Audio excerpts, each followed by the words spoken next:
Welcome back to the Sound for More channel. Today I have the pleasure to show you how you can use an external MIDI controller or, for example, the AUm keyboard to drive harmonies using MeloVox. Before I continue, I would like to remind my viewers to subscribe as it helps with growing the channel. Thank you very much. Okay, so we create first an audio channel and we select MeloVox as an insert effect. And there it is. Loads very quickly. Now, let's choose a file player to start with, but I'm going to change it very quickly. I'm going to explain why. And let's choose a file. Doesn't really matter which file we are going to choose, like, for example, this one. Okay, we put it on a loop as well, but we don't have to.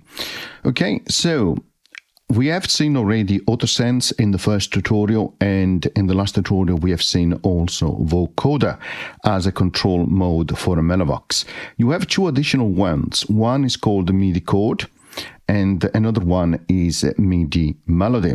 So Midi Chord allows you to actually trigger different voices and therefore create harmonies based on, of course, the keys that you press.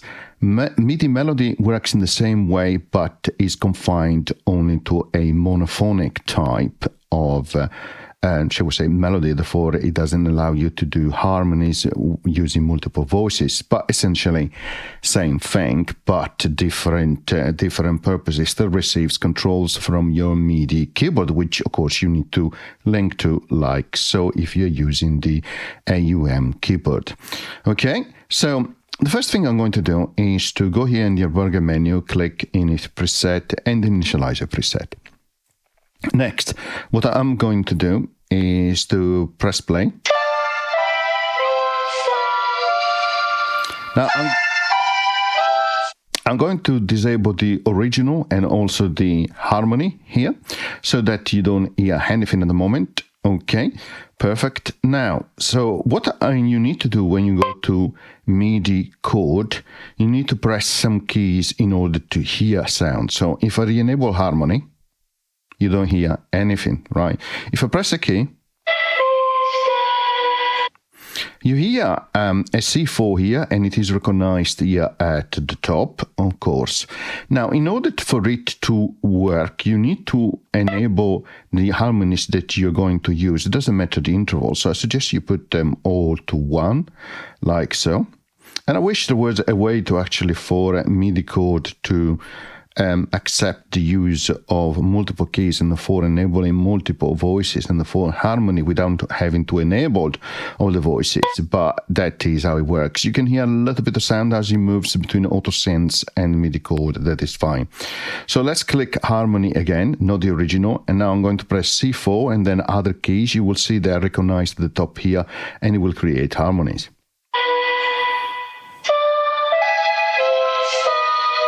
And of course, I can enable here the hold for notes and have a bit of fun.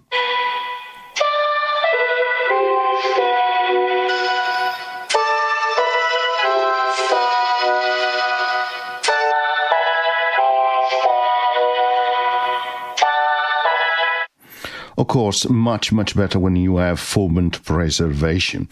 Now let's try with Midi Melody. Okay, so let's have a go. Harmony. You don't hear anything again, so let's press C4.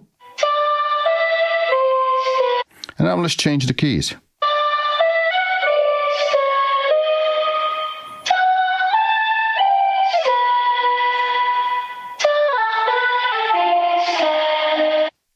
Now let's press a chord.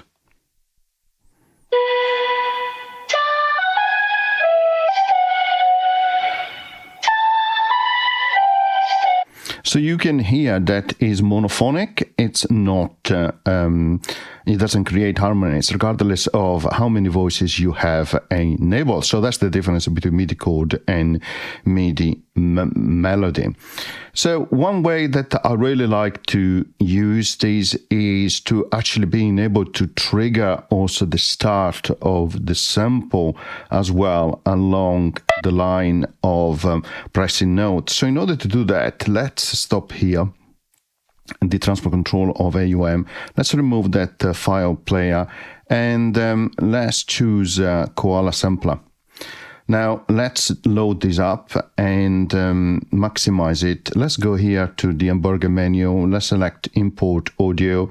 Let's go for my sound for more already loaded up. Added up that location. We'll go to audio files and let's search for something that I previously recorded in MeloVox, which sounds like this. MeloVox. Click and hold, and then drag on the first ear pad. Now, if I press some keys, you don't hear anything here because there is no connected keyboard. So let's ensure that the keyboard goes to MeloVox, but also goes to Koala, like so. And now we disable that. MeloVox. So when I press C4, MeloVox, it actually activates that pad. That might not be the case for you. In this case, go to here again to the burger menu, go to settings, go to MIDI, and choose, of course, the MIDI note offset that you want to use. Okay, so now what I have is that if I press C4, it will trigger Koala to play that sample, and it's also going inside the MeloVox as well. So I can go back to Midi Chord, and I can play, as long as I play C4 to trigger that particular the sample from Koala, I can then trigger other notes, right? So MeloVox, MeloVox, MeloVox, MeloVox, MeloVox, MeloVox, MeloVox. Perhaps, so hopefully you can hear it from there, but if you don't, let's choose a different audio as well. So let's go for perhaps, let's go up here and let's go for this one, which we have used in one of the previous tutorials. So click and hold, okay, and then drag and drop, okay. So let's retry. Life is no life is no life is no life is no life is no. So I like it to do it in this way because when I press C4, I will trigger that pad in Koala sampler, and I will also trigger, of course, another voice for harmony inside MeloVox, but then I can add other notes to increase the harmony, right? Life is life, life, life, life is no life, life is no life is no life, life is no life. And so on and so forth.